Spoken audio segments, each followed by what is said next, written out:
महाराज जी, मैं नॉर्वे से आई हूँ और मैं गौड़ी मठ से दीक्षित हूँ। लेकिन मेरी बेटी आपके एकांतिक वार्तालाप सुनती रही 2 साल से। वो शादीशुदा है, 32 साल की, 33 साल की है, 2 बच्चे हैं उसके। बहुत ज़्यादा कोशिश करती है कि जो आ सके यहाँ आपके दर्शन करने के लिए। उसने वीज़ा वगैरह भी लगवाया, स्पेशली लगवाना पड़ा उसे। सब कुछ हो गया, बच्चों का भी सारा कुछ कर लिया। कोविड की वजह से फिर नहीं आ पाई। तड़पती है आपको देखने के लिए, आपके दर्शन करने के लिए। और मुझे उसने भेजा है और शरणागति चाहती है, पर वो कहती है कि पता नहीं। देखो, श्री जी से जब तक विनय नहीं की जाती तब तक उनके जनों से संबंध नहीं बन पाता। उनके जनों का दर्शन, संभाषण बिना श्री जी की कृपा के नहीं हो सकता। तो ये हमारा जीवन श्री जी के हवाले है। अब उनके हम सेवक हैं। वो जिसे पास कर देंगे कोई भी फेल नहीं कर सकता, और वो जब तक पास नहीं करेंगे तो हर पास फेल होता रहेगा। अब हृदय की तड़पन श्री जी जिस दिन देख लेंगे, उस दिन जैसे आप आ गए तो श्री जी ने पास किया, तभी आप हमारे सामने बैठी हैं। यहाँ आपका कोई उपाय या आपका कोई भजन या आपका कोई बल काम नहीं करेगा, इसमें श्री जी की कृपा काम करेगी। नाभाजी महाराज सिद्ध महापुरुष थे, सब भक्तों के चरित्र लिखे, लेकिन जब हित सजनी स्वरूपा हरिवंश महाप्रभु का ध्यान किया तो आए नहीं ध्यान में। तब गुरुदेव से कहा, आपने आशीर्वाद दिया था कि जिस भक्त का चिंतन करोगे वो आके अपना चरित्र बता देगा, लेकिन हरिवंश महाप्रभु तो आए नहीं, तो उनका वो भक्त थोड़ी है, वो तो श्री जी की सखी है। श्री जी की वंदना की, श्री जी से प्रार्थना की उनके गुरुदेव ने, तब आचार्य हरिवंश महाप्रभु प्रकार। ये जब तक श्री जी की कृपा नहीं होती तब तक धाम में नहीं आया जा सकता, उनके प्रेमियों से नहीं मिला जा सकता। अब कृपा चाहती है, आपकी कृपा होगी तो आपके श्री जी तो उन्हीं की कृपा में, सूर्य के प्रकाश में हर दीपक का प्रकाश समा जाता है। समझ रहे ना? सूर्य के प्रकाश से हर दीपक का प्रकाश, उसमें सब जोड़ लो, सचा जो बिजली जोड़ लो, दीपक जोड़ लो, लेकिन सूर्य का प्रकाश तो प्रकाश ही है, कोठरी में भी प्रकाश पहुंचा देगा। तो श्री जी की कृपा मतलब कृपा ही है। उसी कृपा में सब भक्तों की, सब संतों की, सबकी मान लो। प्रधान बात तो श्री जी की कृपा जो सूर्य के प्रकाश की तरह है। हाँ, लाडली जू से रोए, लाडली जू से विनय करे, तो चाहे कोई भक्त हो, कहीं भी हो, किसी भी संप्रदाय का हो, बिना लाडली जू की कृपा के प्रेम नहीं मिलता। जैसे श्री कृष्ण प्रेम है तो श्री जी से ही तो मिलेगा। श्री जी जब प्रसन्न होकर के करुणा दृष्टि देख लेते हैं तो प्रीतम का प्रेम प्राप्त हो जाता है। कोई ऐसा सामर्थ्यवान नहीं कि अपने बल से श्री कृष्ण प्रेमी बन जाए, फिर श्री जी का प्रेमी तो और बात अलग है। राधा बाबा बहुत बड़े भजनानंदी महापुरुष, भावदेह में भी प्रवेश हो गया, लेकिन श्री कृष्ण का आलिंगन नहीं मिला।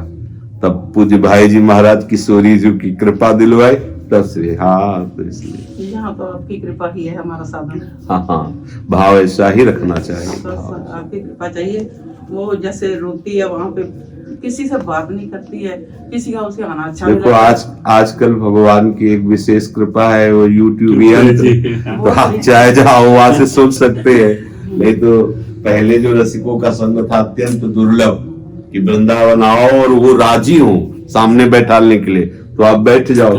आजकल तो सुविधा है, अब ये सब मोबाइल आदि से बना करके डाल देते हैं, तो दूर देश में भी आप बात सुन सकते हैं, दर्शन कर सकते हैं। एक और विनती थी, वो कहती है कि कोई मेरा प्रश्न आता है तो जहाँ किसी के साथ बात करना कर पाना, जहाँ कुछ पूछना असंभव सा ही है एक तरह से, कोई नंबर मिल जाए कभी। देखो, हमारे पास तो मोबाइल है नहीं, और इनके पास मोबाइल, ये प्रश्न का उत्तर दे सकते ही नहीं। तो समस्या का समाधान तो होगा नहीं, इसका समाधान आमने सामने ही।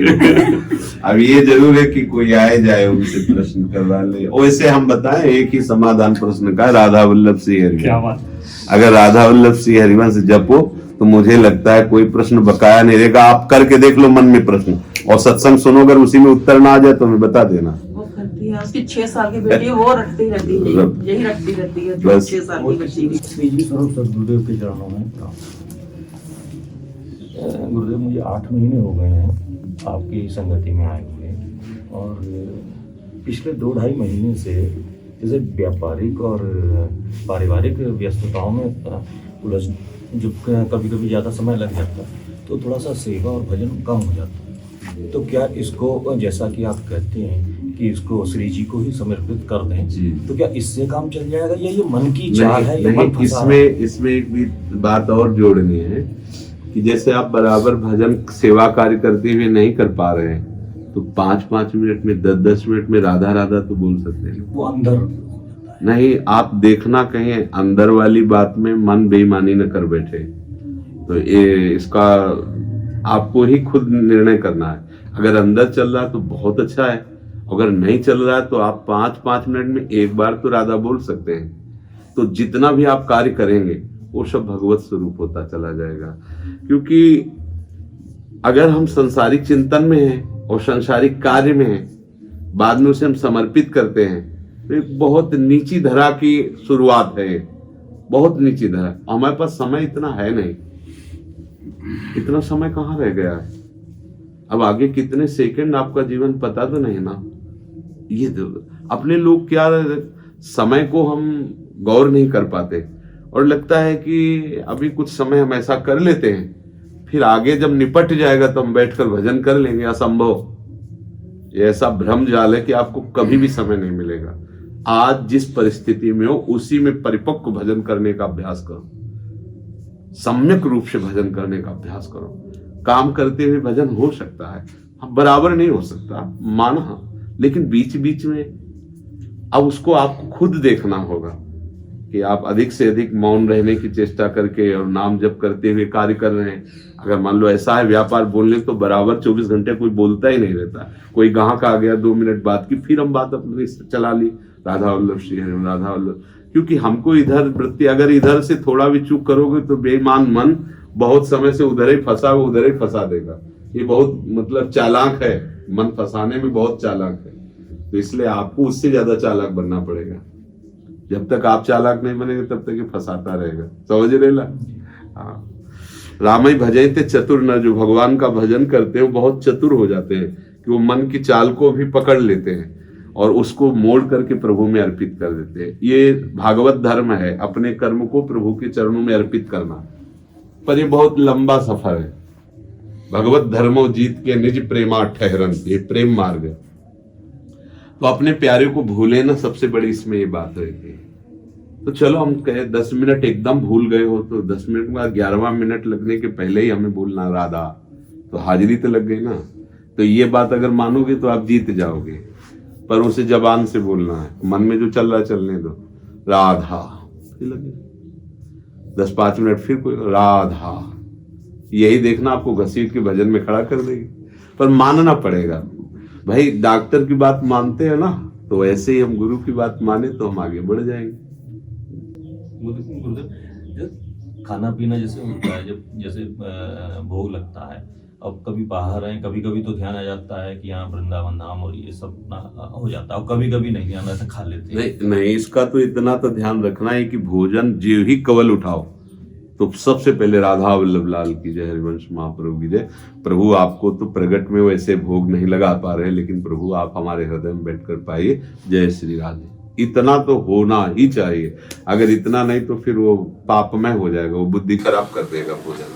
अगर आप होटल में भी खा रहे हैं, समझ रहे ना, ऐसी परिस्थिति कि भोजन ही और नहीं मिलना, तो सामने जो आया वो प्रभु को अर्पित करके राधा वल्लभ लाल की जय। प्रभु आप देख लो, परिस्थिति ऐसी है। अभक्ष पदार्थ नहीं है, लेकिन अब होटल का हम पवित्र भी ले कह सकते हैं, क्योंकि वहां सब संसारी लोग बनाने खाने वाले होते हैं। तो राधा वल्लभ लाल की अपना ऐसा भूल गए तो फिर बात कैसे बनेगी? नहीं, इसको तो याद रखना ही पड़े। पानी भी पीना है तो राधा वल्लभ लाल की पहले प्रभु हृदय में विराजमान होकर पाइए ऐसा।